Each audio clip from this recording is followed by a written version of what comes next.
नमस्कार दोस्तों, स्वागत है आप सभी का इस सेशन में। यहाँ पर हम करंट अफेयर्स जो कि हमारे मेंस एग्जाम में पूछे जा सकते हैं कमीशन के द्वारा, उनको बहुत ही डिटेल में डिस्कस करते हैं। तो इस सेशन में हम पीएम विकास स्कीम, इस स्कीम से रिलेटेड जो भी इंपॉर्टेंट फीचर्स है, ऑब्जेक्टिव्स है, इसके कंपोनेंट्स हैं, इन सभी को डिस्कस करेंगे। क्योंकि कमीशन ने जीएस3 पेपर में ये जो सिलेबस का टॉपिक दे रखा है, latest current development schemes initiatives का, इससे रिलेटेड जो लेटेस्ट स्कीम्स होते हैं उन पर क्वेश्चंस आ जाते हैं। जैसे कि 2016 में ये सवाल आ गया, मनरेगा जो स्कीम है उससे रिलेटेड। 2019 में आप देख सकते हो एचएस के मेंस एग्जाम में जीएस3 पेपर में what do you understand by Chaman project, इस पर सवाल आ गया। और एचपी एलिड के मेंस एग्जाम में भी ये सवाल पूछा गया था, explain the features and achievements of startup India initiative. ठीक है, तो लेटेस्ट जो स्कीम्स है जो न्यूज में है उनसे रिलेटेड एग्जाम में पूछ लिया जाता है। क्या पूछा जाता है? फीचर्स, अचीवमेंट्स हो गए, ऑब्जेक्टिव्स हो गए, तो उनको हमें अच्छे से प्रिपेयर करना चाहिए। तो सबसे पहले जो पीएम विकास स्कीम है, ये रिसेंटली न्यूज में थी। ये एक स्कीम को रीनेम किया गया है। ये एक नई स्कीम तो नहीं है, लेकिन स्कीम को रीनेम करके इसे पीएम विकास स्कीम कहा गया है। कौन सी स्कीम को? मिनिस्ट्री ऑफ माइनॉरिटी अफेयर्स के द्वारा ये स्कीम जो इम्प्लीमेंट की जा रही थी, प्रधानमंत्री कौशल को काम कार्यक्रम, PM-KKK, इस स्कीम को रीनेम किया गया है। इसे अब कहा जा रहा है प्रधानमंत्री विरासत का संवर्धन। जो विरासत है, ट्रेडिशनल नॉलेज है, उसका संवर्धन करने से रिलेटेड ये स्कीम है, जिसे हम पीएम विकास स्कीम कह रहे हैं। ठीक है, और इस स्कीम की इंपॉर्टेंट जो फीचर्स हैं वो हमें पता होने चाहिए। मेनली जिस तरीके से समझ में आ रहा है, यहाँ पर जो माइनॉरिटी है लोग इंडिया में, उनको सपोर्ट करने से रिलेटेड ये स्कीम को लाया गया है। और इसी वजह से मिनिस्ट्री ऑफ माइनॉरिटी अफेयर्स के द्वारा इस स्कीम को इम्प्लीमेंट किया जा रहा है। इसका सबसे जरूरी क्रक्स, इसके अगर हम बात करें तो 5 अर्स्टवाइल स्कीम्स, इससे पहले जो 5 स्कीम्स चल रही थी, उनका संवर्धन, उनका जो है कन्वर्जेंस किया जा रहा है स्कीम के अंडर।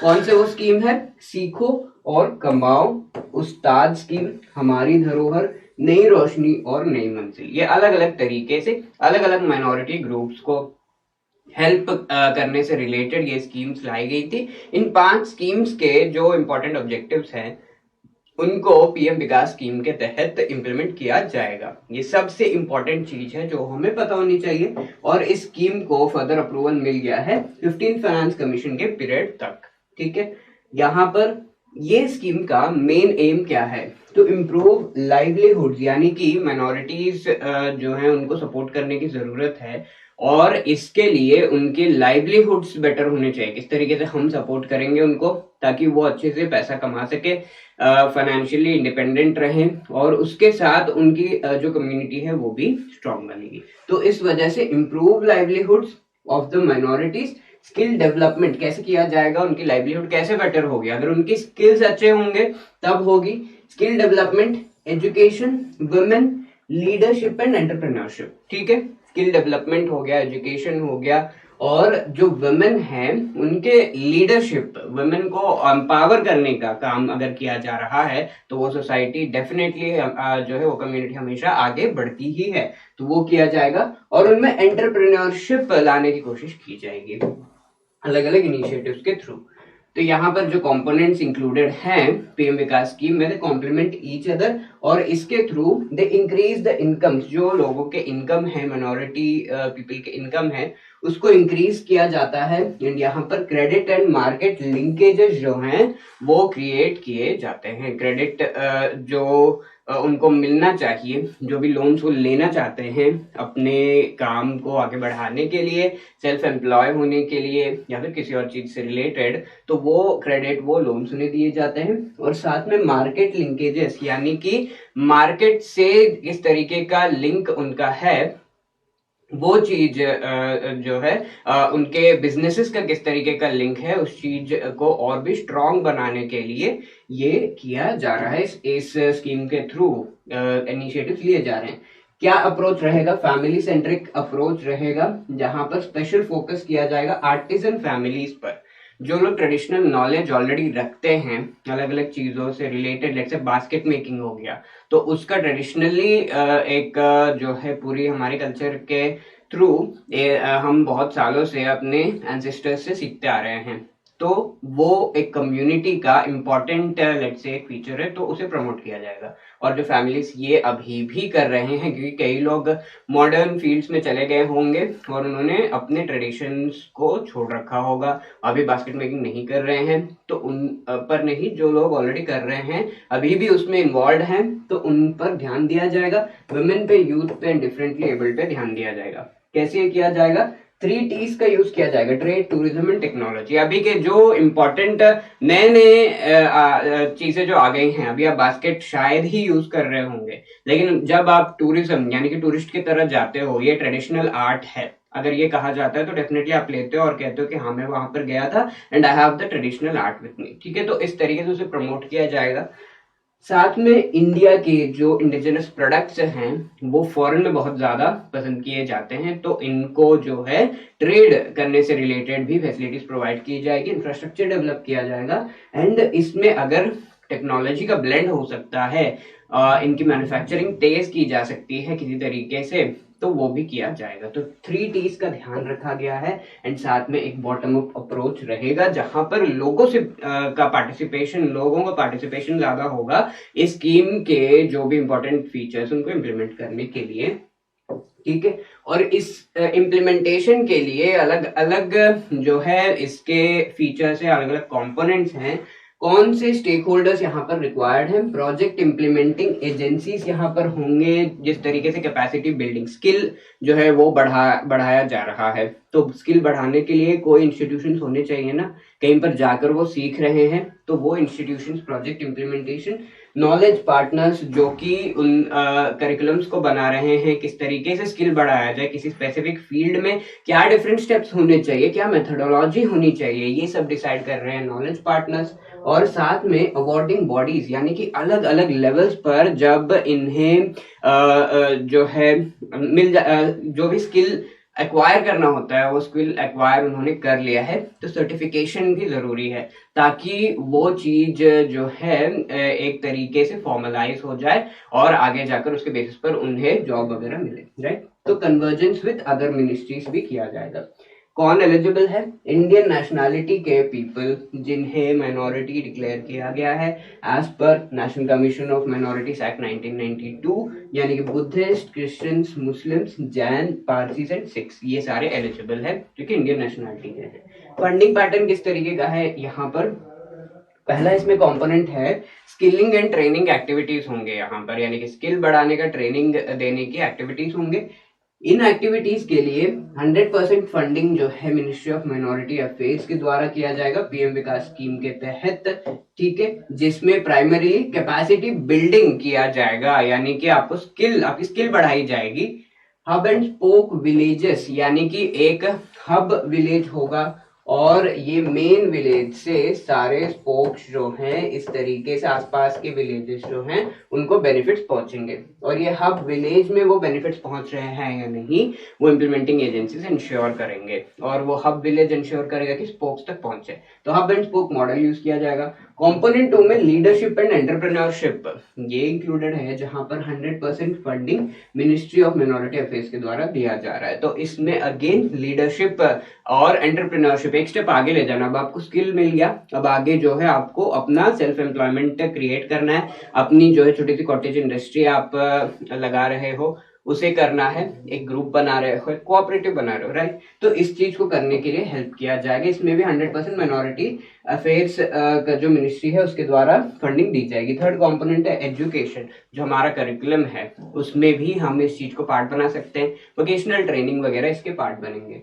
इसमें भी मिनिस्ट्री ऑफ माइनॉरिटी अफेयर्स के द्वारा 100% जो है दिया जा रहा है फंडिंग। कंपोनेंट 4 में infrastructure development in hub and spoke villages. अभी हब एंड स्पोक की हमने बात तो की, वहां पर इंफ्रास्ट्रक्चर की जरूरत है, इंफ्रास्ट्रक्चर सही होगा तभी वो सारे बेनिफिट्स पहुंचेंगे। तो इसके लिए किया ये जा रहा है कि सेंटर एंड स्टेट्स शेयर करेंगे based upon the different states जो हैं, जिसको भी जितना परसेंटेज का है। हम जानते हैं कि north eastern and hilly regions 90-10 इस तरीके से होता है, बाकी एरिया 60-40 50-50 ऐसे होता है। तो फंडिंग पैटर्न उस पर बेस्ड होगा लास्ट कंपोनेंट के लिए। तो हमने समझ लिया कंपोनेंट्स क्या है, फीचर्स क्या है। ऑब्जेक्टिव्स देख लेते हैं। मेन ऑब्जेक्टिव है उनकी कैपेसिटी को बिल्ड करना थ्रू स्किल ट्रेनिंग। दूसरा इंपॉर्टेंट ये भी ऑब्जेक्टिव है कि उनकी जो कल्चरल हेरिटेज है, अगर वो भूल जा रहे हैं कि किस तरीके से बास्केट्स बनाने हैं फॉर एग्जांपल, तो उनकी एक कल्चरल हेरिटेज का एक एलिमेंट पूरी तरीके से नष्ट हो जाएगा। आगे के जनरेशन उन चीजों को याद नहीं रख पाएंगे। तो हेरिटेज को आगे बढ़ाना है तो इसको प्रमोट करना है। इसके साथ में फॉर्मल एजुकेशन एंड सर्टिफिकेशन उनकी होगी, यानी कि ये चीज, ये बास्केट बनाने के इस स्टेज पर है और इतना जो है इन्होंने सीख लिया है, तो इसकी एक फॉर्मल सर्टिफिकेशन उनको मिलेगी। जब भी चीजें फॉर्मलाइज होती हैं तब वो आराम से जो है आगे के स्टेजेस पर यूज किए जा सकते हैं। उन्हें एक सर्टिफिकेट मिला और वो सर्टिफिकेट के बेसिस पर वो एम्प्लॉयड होंगे। ठीक है, लेट्स से एक कॉटेज छोटी सी इंडस्ट्री है, वहां पर जाकर दिखाएंगे कि यहाँ मुझे ये जो है गवर्नमेंट के द्वारा सर्टिफिकेट दिया गया है and then they will be employed. तो ये होगा। और एजुकेशन में भी हम करिकुलम की बात कर रहे हैं तो फॉर्मलाइज होगा वहां पर। और वुमेन को एम्पावर करने का, यूथ को और भी ज्यादा एंटरप्रेन्योरशिप उनमें लाने का जो एम है इसका, वो उनको जो है बहुत अच्छी तरीके से एम्पावर कर रहा है। डेमोग्राफिक डिविडेंड को यूज करने का काम भी कर रहा है। Improve employability and also art and craft, जो विलेजेस एस्टेब्लिश किए जाएंगे उसका इंफ्रास्ट्रक्चर बहुत ही अच्छा सा जो है वो रखा जाएगा। ठीक है, अब मेन कंपोनेंट्स की डिटेल्ड अगर हम बात कर लें, सबसे पहले स्किलिंग एंड ट्रेनिंग जो कंपोनेंट है उसकी हम बात कर रहे हैं। यहाँ पर ट्रेडिशनल ट्रेनिंग सब कंपोनेंट और नॉन ट्रेडिशनल ट्रेनिंग सब कंपोनेंट है। स्किलिंग एंड ट्रेनिंग में दो पार्ट्स है, एक तो ट्रेडिशनल ट्रेनिंग और दूसरा नॉन ट्रेडिशनल ट्रेनिंग। यानी कि ट्रेडिशनल जहां पर उनके कल्चर को भी प्रमोट करने की बात की जा रही है, नॉन ट्रेडिशनल जहां पर लेट्स से कल्चरल एलिमेंट्स नहीं है बट देन उनकी लाइवलीहुड को बेटर करने के लिए कुछ एक्टिविटीज उन्हें सिखानी होती है। तो उन चीजों से रिलेटेड दो कंपोनेंट्स हैं और इनको जो है ट्रेडिशनल ट्रेनिंग सब कंपोनेंट की अगर बात की जाए तो इसमें गुरु शिष्य परंपरा मॉडल का यूज किया जाएगा। जो ट्रेडिशनल उनके आर्ट्स हैं उनको और आगे सिखाया जाएगा। एक गुरु होगा वो बाकियों को सिखाएगा। ये गुरु डेजिग्नेटेड होगा by the government under this scheme. ठीक है, मेंटोर्स होंगे बेसिकली। और एंटरप्रेन्योरशिप ट्रेनिंग इसी तरीके से दी जाएगी। और यानी कि ट्रेडिशनल आर्ट जो है ये एंटरप्रेन्योरशिप कब बनेगा, जब इसका प्रोडक्शन होगा, इसके मार्केट लिंकेजेस होंगे, ट्रेड के साथ सही लिंकेज अगर होगा तब होगा। तो उन चीजों को क्रिएट करने का काम भी किया जा रहा है। नॉन ट्रेडिशनल ट्रेनिंग सब कंपोनेंट जहां पर वेज और सेल्फ एम्प्लॉयमेंट लिंक्ड अलग अलग तरीके के स्किल्स, अगर उन्हें जो भी स्किल, जिस भी तरीके का स्किल, जैसे प्लम्बिंग सीखना है, ठीक है, तो वो सिखाया जाएगा under the national skills qualifications framework. NSQF जो है एक स्टैंडर्ड फ्रेमवर्क है वोकेशनल ट्रेनिंग और इन एक्टिविटीज को सिखाने से रिलेटेड। तो उस फ्रेमवर्क के तहत एक एक स्टेज होता है जहां पर ये चीजें सीखी, ये चीजें सीखी, ये चीजें सीखी and then your training is done, आपको सर्टिफिकेट दे दिया जाएगा। तो वो किया जाएगा as part of the non traditional training sub component. ठीक है, तो ये चीजें जो है ट्रेनिंग से रिलेटेड। अब लीडरशिप एंड एंटरप्रेन्योरशिप नाम से ही हमें पता चल रहा है कि leadership development, entrepreneurship, career counselling वगैरह दिया जाएगा। अब आपकी ट्रेनिंग होगी, आपको जो है एंटरप्रेन्योरशिप यानी कि खुद का अगर आपको कॉटेज इंडस्ट्री स्टार्ट करना है उसके लिए क्रेडिट वगैरह चाहिए, आइडियाज चाहिए, आपको उसके लिए कैपेसिटी बिल्डिंग अप करनी होगी, बिजनेस माइंडसेट से थोड़ा सोचना होगा। तो उन चीजों को इनकलकेट करने के लिए ये किया जा रहा है, जहां पर मेनली वुमेन फोकस्ड बहुत इंपॉर्टेंट एक कंपोनेंट है entrepreneurship development program for women. ठीक है, तो इस में होगा ये कि जो भी पीपल एनरोल्ड हैं उनमें से एटलीस्ट 50% बेनिफिशियरीज जो हैं leadership and basic entrepreneurship program के जो पार्ट हैं वो उन वुमेन को जो है बहुत ही अच्छी तरीके से एंटरप्रेन्योरशिप किस तरीके से करना है और उससे रिलेटेड ट्रेनिंग दी जाएगी। ठीक है, ये पूरा इनका जो है मॉड्यूल होगा और उसके बेसिस पर ये ट्रेनिंग दी जाती है जो हमारे मिनिस्ट्री ऑफ माइनॉरिटी अफेयर्स के अंडर।